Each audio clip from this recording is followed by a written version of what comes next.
Efésios capítulo de número 2, verso de 1 a 5. A palavra do Senhor vai dizer assim: Ele lhes deu vida quando vocês estavam mortos em suas transgressões e pecados, nos quais vocês andaram noutro tempo, segundo o curso deste mundo, segundo o príncipe da potestade do ar, do espírito que agora atua nos filhos da desobediência. Entre eles também nós todos andamos no passado, segundo as inclinações da nossa carne, fazendo a vontade da carne e dos pensamentos, e éramos, por natureza, filhos da ira, como também os demais. Mas Deus, sendo rico em misericórdia, por causa do grande amor com que nos amou, e estando nós mortos em nossas transgressões, nos deu vida juntamente com Cristo. Pela graça, vocês são salvos. Você pode dizer amém?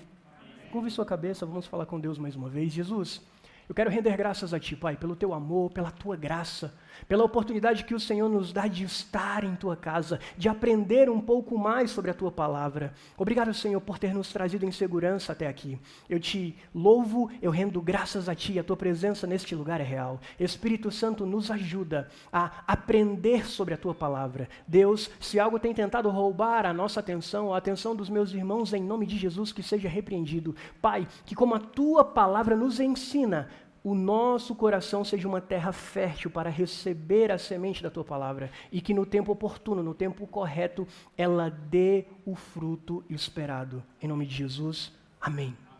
Meus irmãos, hoje a gente vai falar um pouco sobre a martiologia. O quê? A martiologia. Anote esse termo porque na 8ª aula tem prova. A martiologia, com H. A martiologia é o quê? O estudo do pecado. Nós, como cristãos, precisamos entender, ou pelo menos conhecer basicamente essa doutrina. Porque ela, saber o que é o pecado, faz total diferença naquilo que nós acreditamos ou não, Leandro. Como é que eu vou falar? Eu acredito em Deus. Por quê? Pensa comigo. Eu, cheio do dinheiro. Não tem uma dívida, não tem problema, estou com saúde, os filhos estão criados, conheci o mundo inteiro. Para que eu vou querer Deus, Daniel? Para que eu preciso desse Deus que os crentes, que os cristãos falam? É isso que a gente vai falar um pouco essa noite. Precisamos entender essa doutrina do pecado. Amartia no grego é pecado, logia, estudo. Então nós vamos aqui falar um pouco desse estudo do pecado. E o que é isso? O que é pecado? A gente leu um texto onde Paulo está falando que Deus nos deu vida quando nós estávamos mortos em transgressões e pecados. Mas o que é pecado? Pecado é errar o alvo. Que alvo? Pecado é desobedecer a Deus. Desobedecer do quê? É isso que a gente vai falar um pouco aqui essa noite. E é importante, irmãos, nós precisamos compreender sobre a doutrina do pecado para saber a importância da nossa salvação. Falaremos posteriormente sobre salvação, sobre a obra de Cristo Jesus, mas a gente precisa entender o peso do pecado em nossas vidas. Nós precisamos entender o porquê de precisarmos de um Salvador, do porquê que nós precisamos de Jesus Cristo como Senhor e Salvador das nossas vidas. Como nós vamos evangelizar aqueles que não conhecem a Cristo se nós não conhecermos o pecado? Já percebeu que muitas vezes a gente vai falar sobre Jesus e a gente começa a falar, vem para Jesus que Ele melhora seu casamento. Vem para Jesus que Ele pode curar a sua doença. Vem para Jesus porque Ele pode te libertar dos vícios. E isso tudo é verdade. A gente crê num Cristo que salva, a gente crê num Cristo que cura, que liberta, que transforma vidas, mas o principal é a salvação eterna. É a salvação, é a remissão dos nossos pecados. Nós, por mais que nos esforcemos para ser o melhor possível, o mais perfeito possível, somos falhos e pecadores. E é isso que essa doutrina vai dizer. Quando Romanos 3:23 vai dizer, porque todos pecaram e destituídos, ou separados estão da glória de Deus, o pecado faz isso. O pecado nos afasta de Deus, o pecado, além de errar o alvo, É como se nós errássemos o caminho que Deus estabeleceu. Pecar é literalmente falar: Deus, não seguirei os seus preceitos. Deus, o Senhor disse que é para eu seguir determinado caminho, mas eu não seguirei. Deus, o Senhor criou isso aqui para mim, mas eu desejo viver de forma diferente. Pecado literalmente é desobedecer, é rejeitar a vontade de Deus para a nossa vida. E isso é muito sério. Quando rejeitamos a vontade de Deus, andamos em desobediência. Pecado também é rebelião contra Deus, e isso é muito sério. Isaías capítulo de número 1, verso de número 2. Se você for rápido de Bíblia, vamos para lá. Isaías capítulo de número 1, verso de número 2. A Bíblia vai dizer assim: escutem, ó céus, e ouça, ó terra, porque o Senhor é quem fala. Criei filhos e os fiz crescer, mas eles se revoltaram contra mim.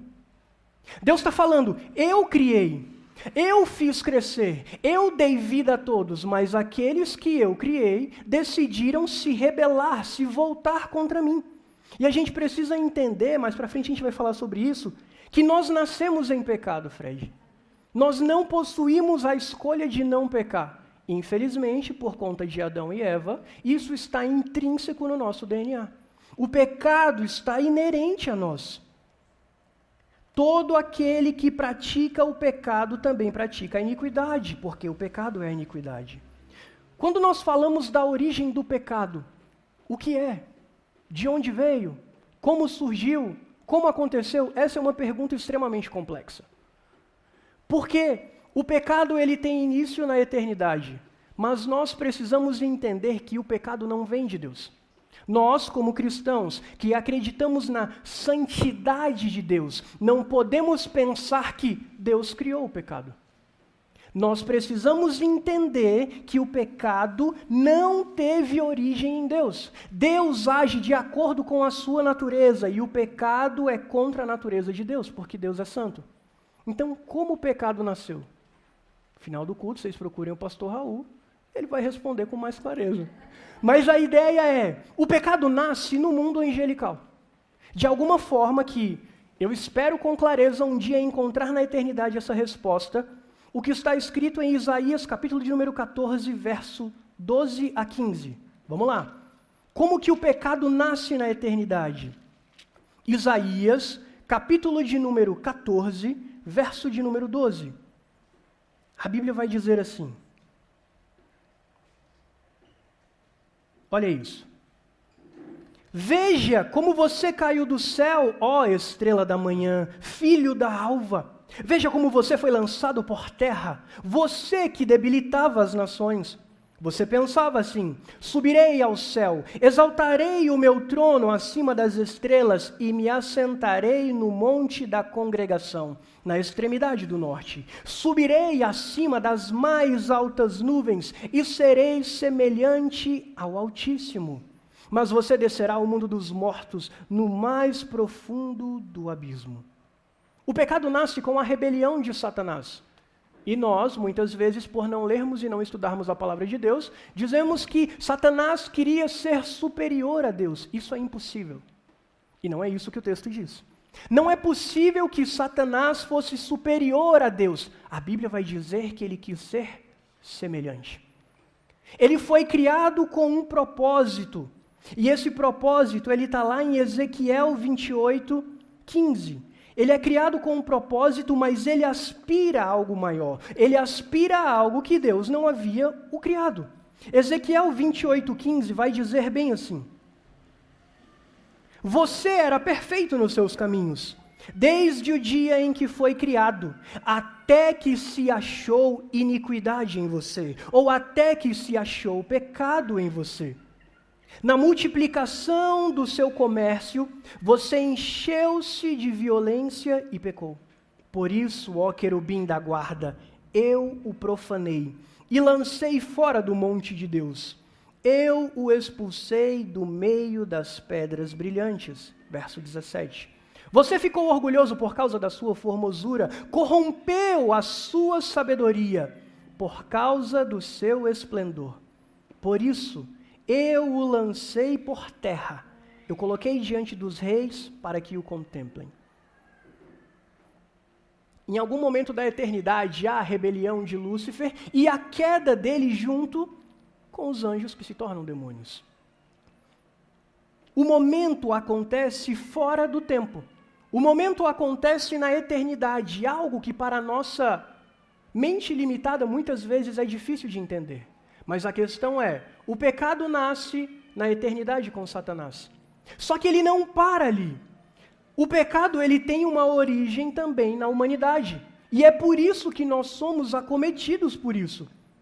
Quando a gente vai para Gênesis 3:6 e vai falar sobre a queda, a desobediência de Adão e Eva, eu tenho vontade de perguntar para Adão, Adão, por quê, cara?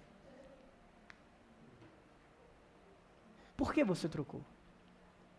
Mas como a Rivane bem falou, às vezes a gente troca e erra por tão pouco também. Às vezes a gente se coloca na posição e fala, cara, Adão tinha tudo, e nós não temos. Se dizemos que a presença dele é tudo para nós, e trocamos por coisas banais, e pecamos conscientemente, e saímos da presença e da vontade de Deus. Mas o fato é, Adão e Eva cedem à tentação, mesmo conhecendo a vontade divina. E é isso que torna o pecado tão desastroso. E é isso que torna o pecado tão ruim. Porque ele do que a palavra de Deus. Eles se enchem de orgulho, porque a serpente chega até eles, e muitas vezes a natureza do nosso pecado é ser orgulhoso, porque a serpente fala assim, Raíssa, se você comer do fruto daquela árvore, você vai ser igual a Deus. Uau! Eu quero. Japão, eu quero ser mais. Deus me deu tudo aqui, tem comida, casa, comida, roupa lavada. Me chamou para participar da criação. Adão, vai lá, dá nome para tudo. Adão, domine sobre todas as coisas. Mas o orgulho começa com um apontamento à tentação. Você merece mais, Adão e Eva. Você merece ser igual a Deus.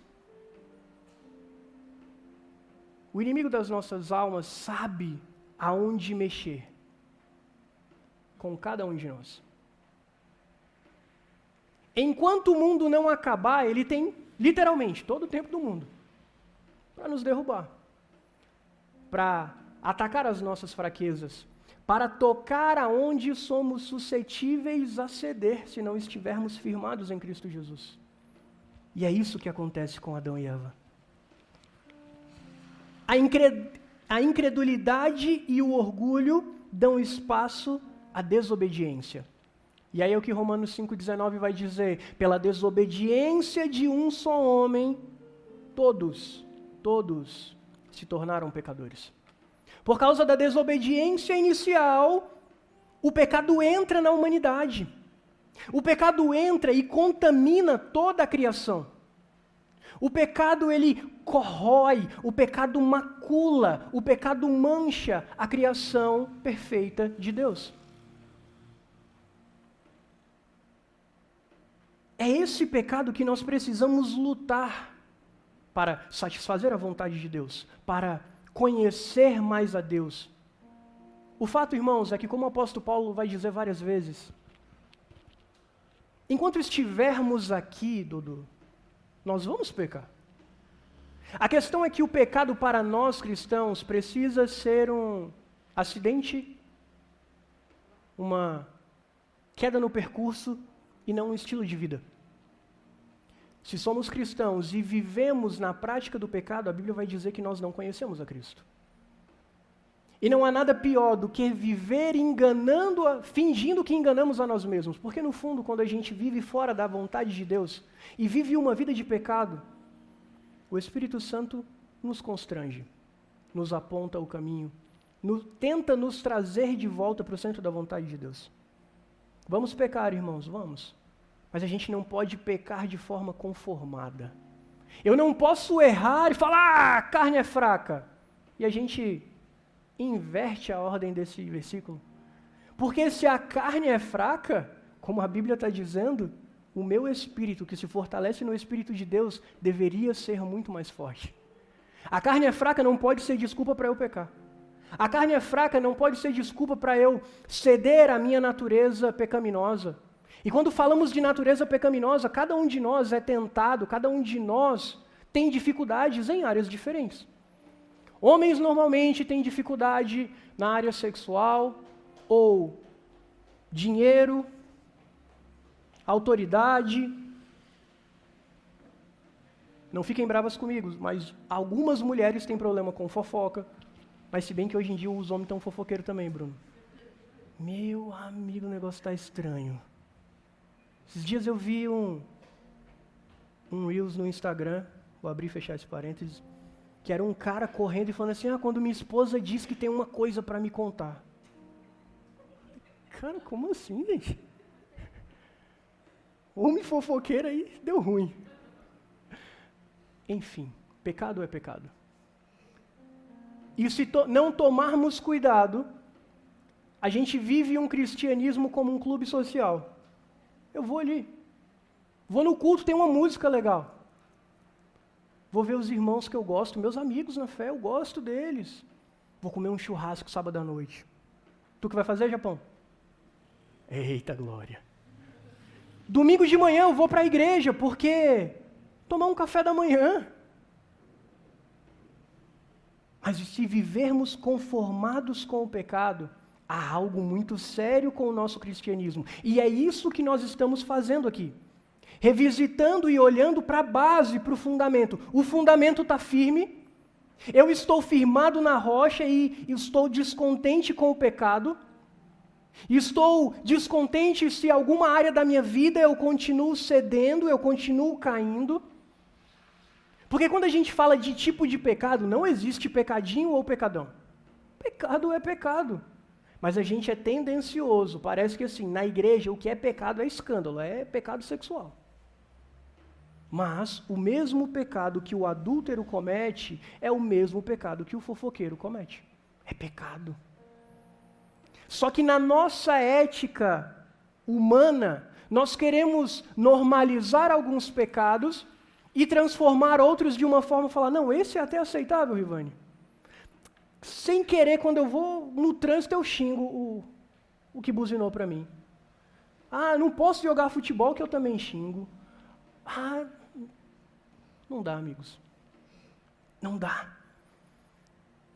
Tirando a blasfêmia contra o Espírito Santo, ou os pecados que a Bíblia vai dizer que são pecados para a morte eterna, não existe pecadinho ou pecadão. Pecado é pecado e a gente não pode se conformar com isso, porque o inimigo quer que nós nos conformemos.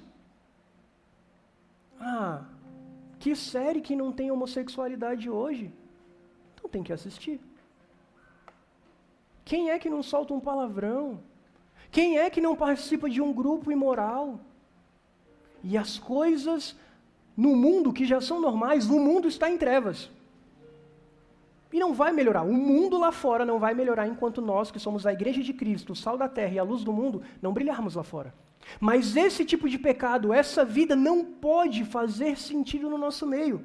Não é o tema de hoje, mas o pecado tem consequências muito sérias dentro do corpo de Cristo. Eu não ia falar sobre isso, mas quando a Bíblia vai dizer sobre o pecado de Acã, a Bíblia vai dizer que Josué, juntamente com o povo, tem uma vitória extraordinária em Jericó. A Bíblia vai dizer que os homens vão para a batalha e eles vencem, sem ter um homem, sem ter uma vida perdida. Eles olham e enxergam uma cidade adiante e falam assim, Josué, não precisa ir todo mundo. Josué, manda só uma parte do povo, dos homens. Não precisa desgastar o exército. Só que Deus havia dado a ordem que eram para destruir todas as coisas e não pecar nada. Acã, sorrateiramente, pega algumas coisas. Quando falamos em perder uma batalha, quando falamos sobre morte, são homens que não voltam, mulheres que se tornam viúvas, pais que perdem seus filhos, é toda uma família destruída e desestruturada. O povo começa a questionar e Josué vai para diante de Deus e fala: Senhor, por que você nos abandonou? Por que o Senhor deixou isso acontecer? Aí Deus fala: há pecado no meio do arraial. Por que Acã não foi o único prejudicado? Por que Acã não foi o único que sofreu a consequência do seu pecado? A partir do momento que estamos reunidos como corpo de Cristo, irmãos, isso é muito sério. Se a gente tivesse a consciência que o meu pecado não confessado, o meu pecado não tratado, a pornografia que eu fico vendo escondida, a fofoca que eu faço no meio da igreja, o estrago que isso tem no corpo de Cristo, a gente olharia para o pecado e falava: Deus, me ajuda, porque eu estou fazendo com que o teu corpo sofra. E isso é muito sério. Olhar e falar: Deus, por conta do meu pecado, da minha vida pecaminosa, e eu estando no meio do corpo de Cristo, pessoas estão sofrendo.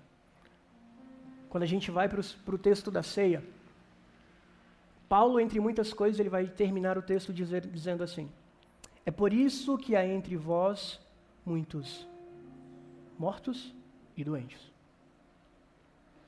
Por quê? Por causa do pecado no meio do povo que se diz cristão. O pecado não pode ser algo rotineiro em nossas vidas.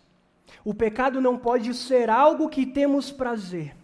O pecado não pode ser um ciclo vicioso em nossas vidas. E se está sendo para você, amigos, peça ajuda. Procure a liderança de homens, procure a liderança de mulheres, procure alguém que você possa conversar e falar: eu preciso de ajuda. Porque nós não somos perfeitos.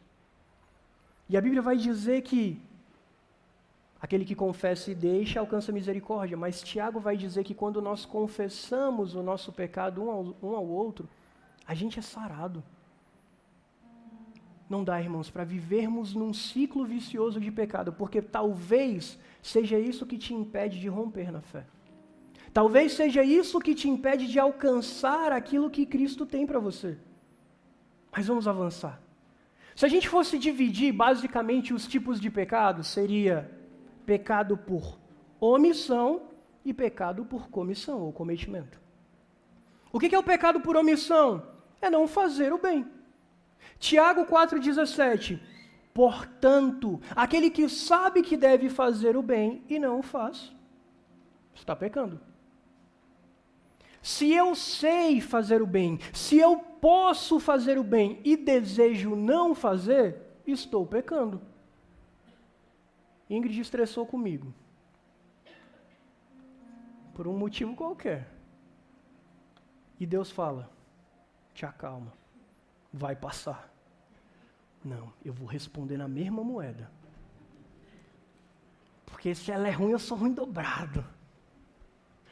Eu sei fazer o bem, mas eu não vou fazer. Ah, é? Luiz passou aí e não falou comigo, pois quero ver se ele vai vir falar comigo na ceia. Vou nem olhar na cara dele, vou fechar o olho assim. E não fazemos isso. Precisamos aprender a fazer o bem, e quando Deus nos orientar a fazer o bem, faça. Deus me mandou orar pelo irmão, vai lá, faz. Deus te mandou fazer alguma coisa por alguém lá fora, faça. Faça o bem. Senão, estamos pecando por omissão. Ou pecado por comissão, praticar o mal. Errar o alvo. Ir contra os mandamentos do Senhor. E a gente não está aqui, amigos, para elencar pecados. Vamos fazer uma lista de todos os pecados. Não, a gente não está aqui para fazer como o judeu, que o judeu tinha 613 mandamentos. Do que pode e do que não pode fazer. A gente não está aqui para fazer isso. Eu não estou aqui para dizer, não faz isso que é pecado. Lógico, se a gente, por acaso, vir um irmão pecando, e ele não sabe, a gente tem que falar. Opa, amigo, faz isso não. Vamos junto, vamos melhorar, vamos mudar. Mas nós não podemos transgredir a lei do Senhor.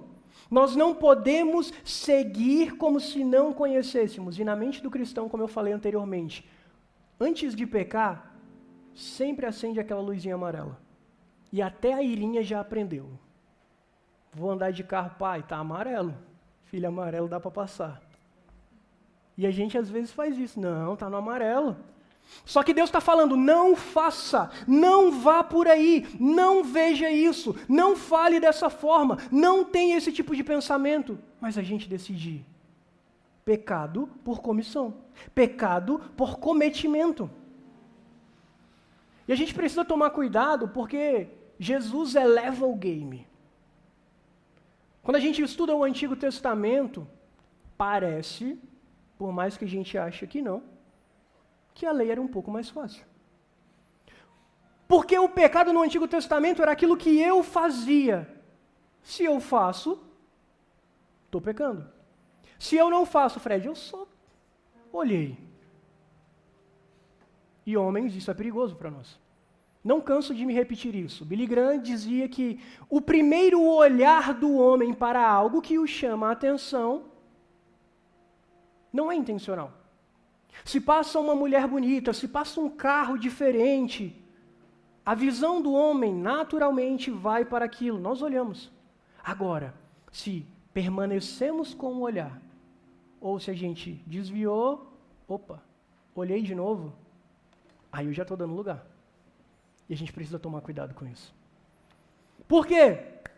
Jesus em Mateus 15:19 vai falar assim: porque do coração procedem maus pensamentos, homicídios, adultérios, imoralidade sexual, furtos, falsos testemunhos ou blasfêmias. Em outro texto, ele ainda vai dizer assim que o adultério no Antigo Testamento ele acontecia se você se deitasse com uma mulher.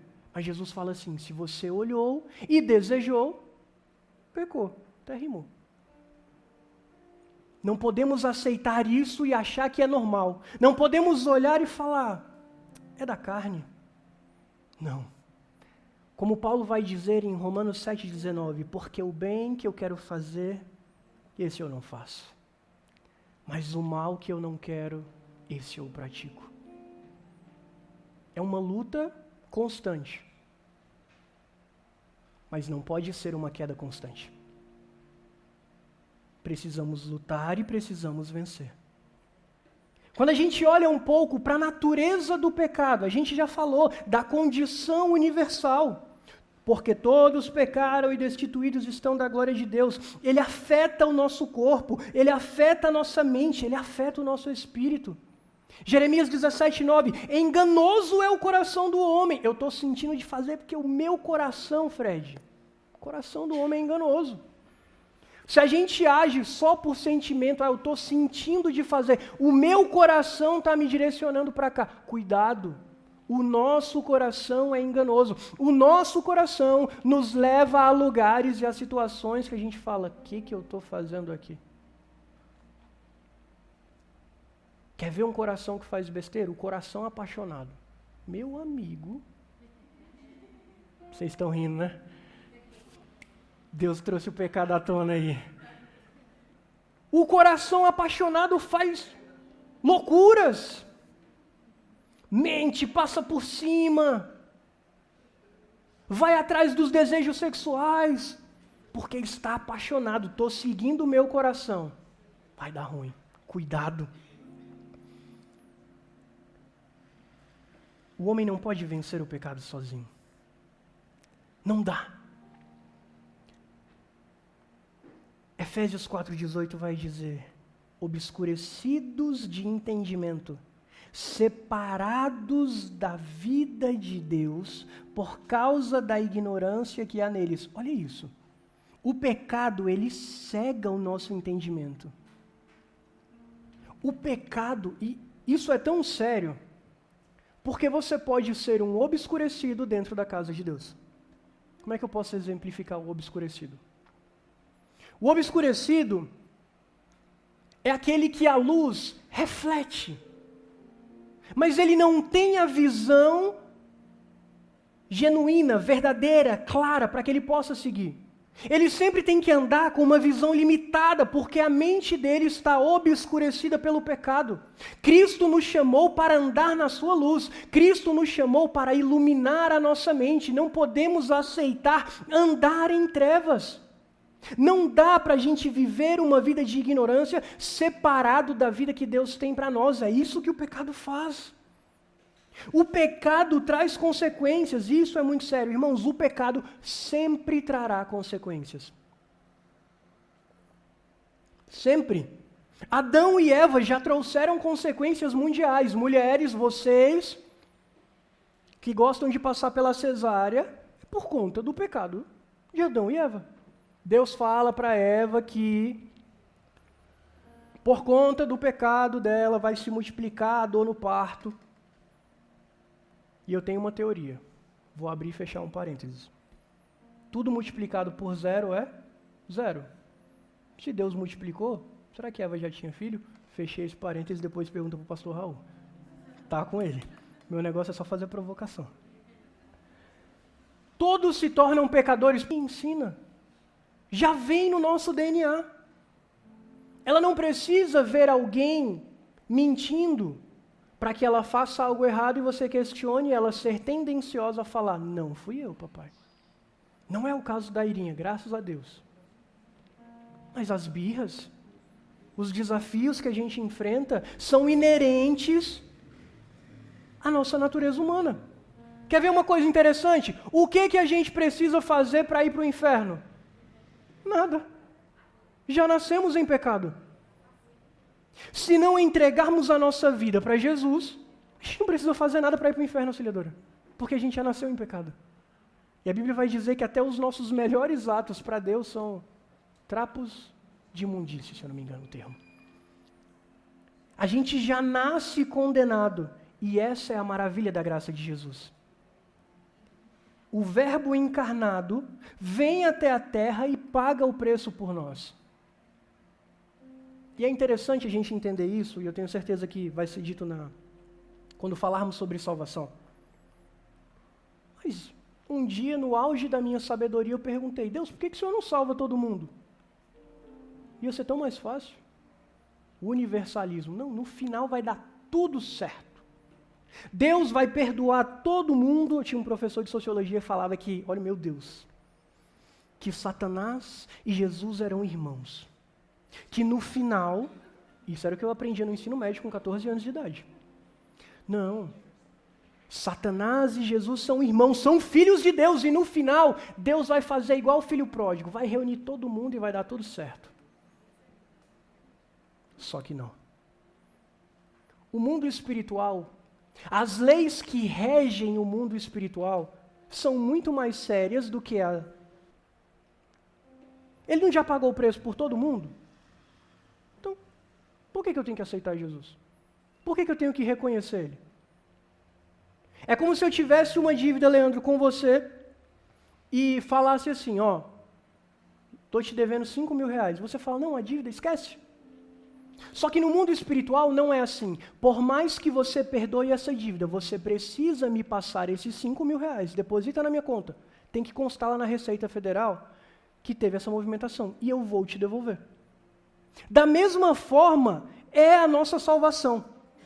O pecado, escrito de condenação, estava pregado, só que o sangue de Jesus é aquele que nos salva, é aquele que nos purifica. A Bíblia vai dizer que é como se Cristo rasgasse esse escrito.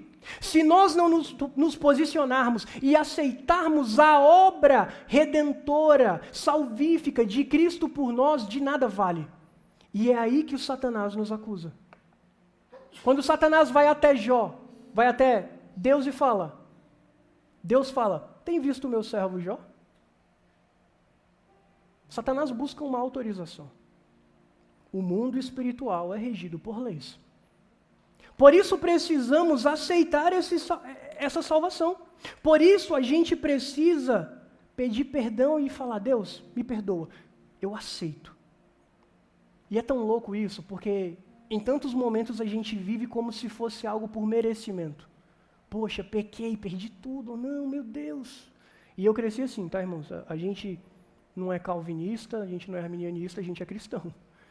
Acho que tem coisa boa dos dois lados, mas era assim, meu Deus, pequei, perdi a salvação.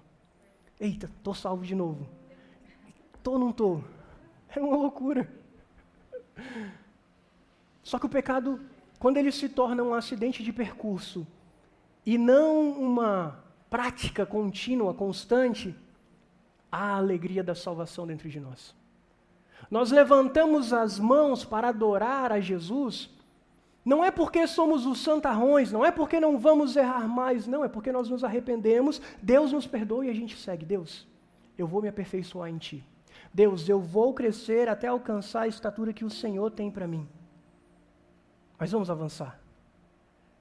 Romanos 5,12, assim como por um só homem entrou o pecado no mundo, e pelo pecado a morte, assim também a morte passou a todos os homens, porque todos pecaram.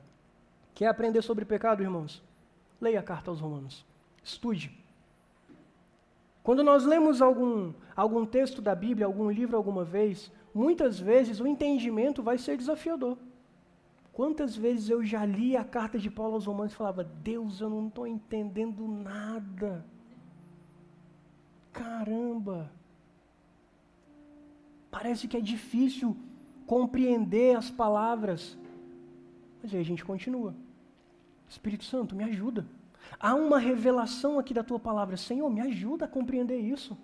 Pai, eu não quero me satisfazer com o conhecimento que eu tenho. Além disso, Deus, você está falando sobre pecado, Senhor, me ajuda a entender isso daqui. E a gente vai lendo, e é como se um quebra-cabeça fosse montando na nossa mente. Ou como se Deus fosse lançando luz e trazendo a revelação de algumas coisas para nós. Não desista, persevere. Mas o pecado, ele afetou o nosso destino. Por quê? Todos se tornaram perdidos. Ele afetou a nossa vontade. A gente perdeu a liberdade. Adão e Eva no jardim, eles tinham a liberdade em Cristo, a liberdade em Deus. Hoje o homem nasce escravo do pecado, escravo das suas vontades, escravo das suas paixões. O pecado fez com que a gente perdesse a comunhão com Deus, trouxe culpa, trouxe morte física e eterna. As consequências espirituais do pecado, a maior delas é a separação de Deus. Isaías capítulo de número 59, verso de número 2, vai dizer bem assim. Mas as iniquidades de vocês fazem separação entre vocês e o seu Deus. E os pecados que vocês cometem o levam a esconder o seu rosto de vocês, para não ouvir os seus pedidos. Pecado não confessado atrapalha a nossa comunhão com Deus. Cria uma barreira entre Deus e nós, porque Deus é santo. Se estamos aqui hoje é porque Deus olha para nós, Ele trouxe consequências físicas. Irmãos, Adão não morria. Eu viajo. Tem um autor, o Atmani, ele falava algumas coisas que eu também viajava. Exemplo, cara, será que Adão, se ele mergulhasse no mar, ele ia morrer? E ficasse lá embaixo d'água? Não sei, mas a Bíblia diz que não ia morrer. Será que ele tinha um reservatório maior? Não sei. Às vezes eu fico viajando. E é bom, irmãos. Conversar sobre isso também é muito bom. Mas a questão é, não havia morte. Aí Adão peca. Aí vem Romanos 6:23. Porque o salário do pecado é a morte. Não havia morte. Mas por conta do pecado de Adão, a morte vem. A morte, a deterioração do corpo. Vem as consequências sociais, o homem nasce para fazer o mal. Irmãos, tem gente que tem prazer em fazer o mal. Tem prazer em ser ruim. DNA pecaminoso. Injustiça, violência. Miqueias, capítulo de número 2, verso 1 e 2, vai dizer assim: ai daqueles que ainda no seu leito imaginam a iniquidade e planejam o mal.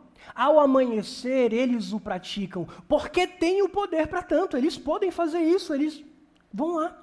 Cobiçam campos e se apossam deles, cobiçam casas e as tomam. Assim fazem violência a um homem e a sua casa, a uma pessoa e a sua herança.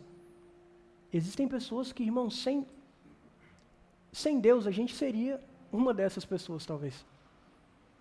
O perigo é que a gente olha e fala, não, Acho que se eu não tivesse Deus, Fred, eu não ia ser tão ruim assim. Seríamos. Porque, Leilane, é o Espírito Santo que traz a revelação para nós e fala, está errado.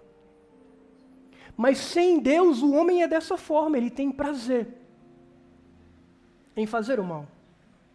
Mas uma consequência, a consequência da eternidade sem Deus, irmãos, condenação sem Cristo Jesus. No final de Apocalipse, capítulo de número 20, verso 14, a Bíblia vai dizer que o inferno e a morte serão lançados no lago de fogo. Se alguém não foi achado com o nome no livro da vida, ele vai ser lançado no lago de fogo. Será que a gente consegue imaginar uma eternidade sem Deus? Uma eternidade de sofrimento? Uma eternidade, talvez, de lembranças? Poxa, eu tive a oportunidade. Ou, ali, será manifestado o pior do ser humano. Às vezes a gente olha, não, vai ser sempre um lugar de arrependimento. Mas quando a graça, quando aquilo que é bom é tirado de nós, eu fico imaginando as pessoas no inferno amaldiçoando a Cristo. Porque quando é retirado toda a bondade do ser humano, o que sobra? Além da ingratidão, além da raiva, além do ódio, perdidos para sempre. Por causa do pecado inicial de Adão, e a gente precisa entender isso. Para evangelizar, meu amigo, mas também não vamos, né? Ó, vem para Jesus, senão você vai para o inferno. Tem gente que vai aceitar assim, amém. Tem um povo que era assim. João Batista, né? É João Batista, raça de víboras, igual o pastor pregou domingo.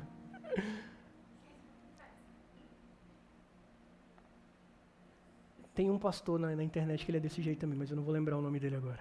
Mas enfim, a morte eterna, uma eternidade sem Deus, uma das consequências do pecado. Só que Deus é bom. Você pode dizer isso? Deus é bom? Deus deixa para nós a solução para o pecado.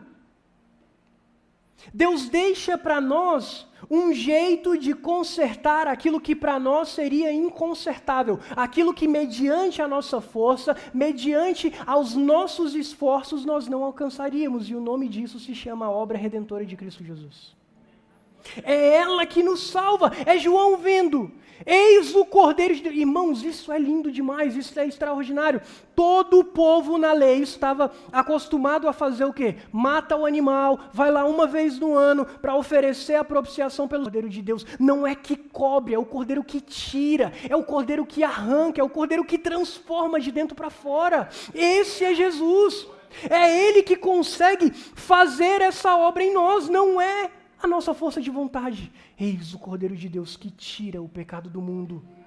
Precisamos ler isso. Eis o Cordeiro de Deus que tira o pecado de mim, que me arranca dessa vida miserável. É Jesus. Alcançamos isso através do arrependimento e da fé. Falamos sobre fé aqui, no nosso primeiro encontro. Aí a gente vai para a obra da justificação, da santificação, da glorificação. Mas hoje a gente precisa entender o que é o pecado, o peso do pecado e as consequências. Se coloque de pé no seu lugar, que meu tempo está indo embora.